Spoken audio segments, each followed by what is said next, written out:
নমস্কার বন্ধুরা, মল্লিকা কিচেনে আজকে এই যে কাঁচা আম নিয়েছি, এর একটি রেসিপি বানাবো। আপনারা কিন্তু শুরু থেকে শেষ পর্যন্ত আমার সঙ্গে থাকবেন। আর রেসিপিটি যদি ভালো লেগে থাকে অবশ্যই লাইক করবেন, শেয়ার করবেন, সাবস্ক্রাইব করবেন আর পাশে থাকা বেল আইকনটি প্রেস করবেন। আমি এবারে আমের ছালগুলো ভালো করে ছাড়িয়ে নিয়ে ধুয়ে নিচ্ছি। এবারে প্রত্যেকটা আমের টুকরোকে কিন্তু এই কাঁটা চামচ দিয়ে এরকম করে ফুটো করে নিচ্ছি, অনেকগুলো করে ফুটো করে নিচ্ছি। এভাবে কিন্তু প্রত্যেকটা টুকরোতে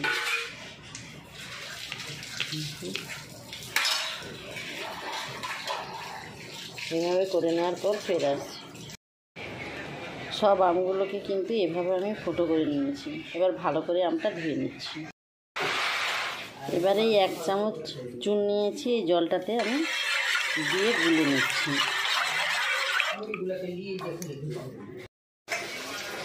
চুনটা কিন্তু গুলিয়ে দিয়েছি। এবার এই ফুটো করে রাখা আমগুলো আমি এটাতে ভিজিয়ে দিচ্ছি।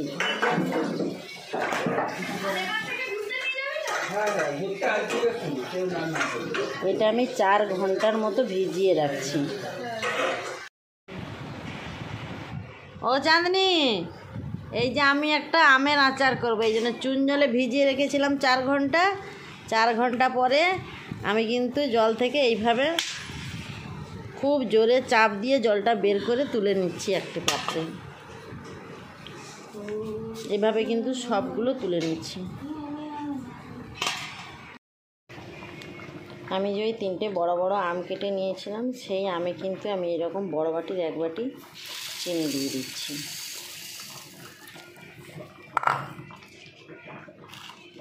আর দিয়ে দিচ্ছি একটু লবণ।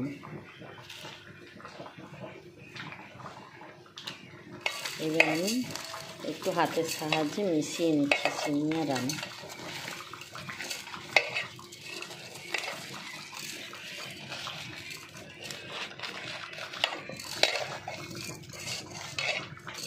এইভাবে কিন্তু আমি আধা ঘন্টা রেখে দিচ্ছি।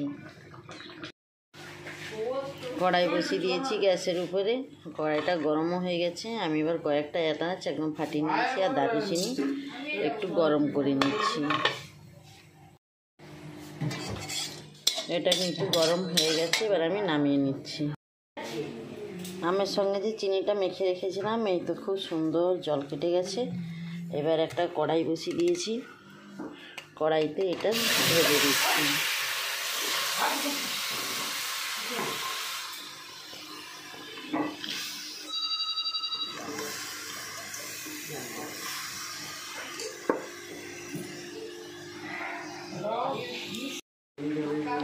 এবারে আমি একটু ভিনেগার দিয়ে দিচ্ছি। সারা বছর ভালো থাকার জন্য ভিনেগারটা দেওয়া অবশ্যই দরকার, তাই ভিনেগারটা দিয়ে দিলাম।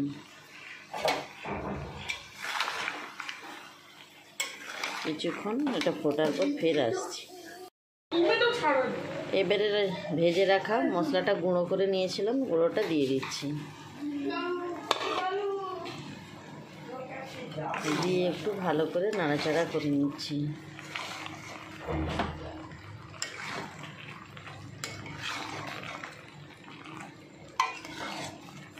আমগুলো কিন্তু পুরো রসে ভর্তি হয়ে গেছে, নরমও হয়ে গেছে আর রসে ভর্তিও হয়ে গেছে। বাইরে পুরোর ভেতরে কিন্তু রস ঢুকে গেছে।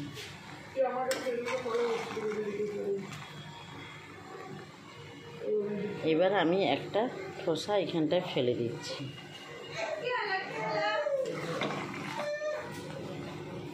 ঠান্ডা হলে তারপরে বুঝতে পারবো এটা হয়েছে কি না। কিন্তু ঠান্ডা হয়ে গেছে, আমি একটু দেখছি। এই যে চিটচিট করছে, পুরো চিটচিট করছে একদম, ওই একটা তারের মতো হয়ে গেছে। তার মানে আমের মোরব্বাটা পুরো রেডি হয়ে গেছে। আমি এবার গ্যাসটা অফ করে দিচ্ছি। ঠান্ডা হলে একটা বয়ামে ভর্তি করে দেব।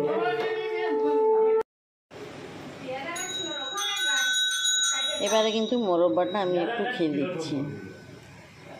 কি সুন্দর নরম হয়ে গেছে একদম।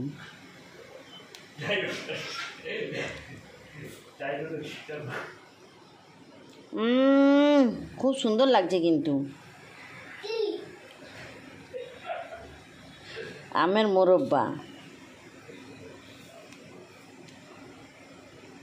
খুব সুন্দর হয়েছে। কিন্তু আপনাদের যদি এই রেসিপিটি ভালো লেগে থাকে অবশ্যই লাইক করবেন, শেয়ার করবেন, সাবস্ক্রাইব করবেন আর পাশে থাকা বেল আইকনটি প্রেস করবেন। তাহলে আজকের মতো টাটা।